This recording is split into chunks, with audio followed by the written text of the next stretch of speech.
I'm curious for somebody who, people who are listening who might say, like, listen, Jocelyn, I hear you. I hear you. I want to be there. But also having gone through my own personal, I feel like I'm always going through some kind of growth.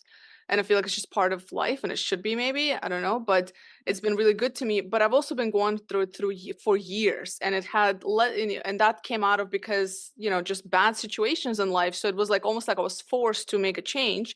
And so now I'm like I'm with you in everything that you're saying, and this is something I really believe in practice. But what if somebody was listening who's like, I'm with you, but I don't even know where to start. My life is crazy. My partner's driving me crazy. I have two kids under four, you know, like how do I find time? Because I see this a lot with my friends who are mothers, and they're like, it's more of just like I don't have time. I can't even make time. I don't have 5 minutes. Like I have clients who will tell me like I don't have 5 minutes. I'm like, and I just let it go for then. I was like, okay, she's not ready to hear this yet, but where do you start for somebody like that? Well, first they have to tune into the why.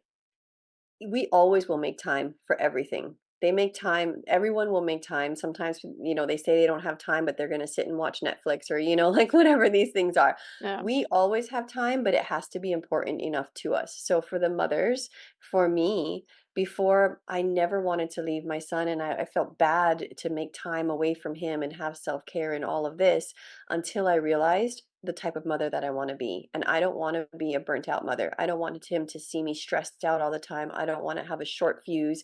I want to be able to hold space for him. And the only way that I can do that is by making time for myself. So to me, that's what shifted that being a priority of making me time, of being in a program like I have mentors, being in their program, making that time for me, that space, because when I'm with him, I can be with him. I can hold Hmm. space for him. If he does something, I don't have to snap or get grumpy. And so it's just about our why. Like, what do we desire to be? And then we have to make the commitment to take the action steps to do it because we will always find time, even for mothers that never had a child.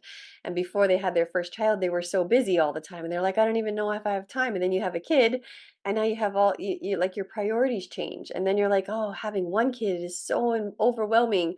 And then you bring another kid into the picture, and somehow you manage. We will always manage based on our priorities and our why. So if it's important enough to us to be balanced, to be there for our kids, to be an amazing partner.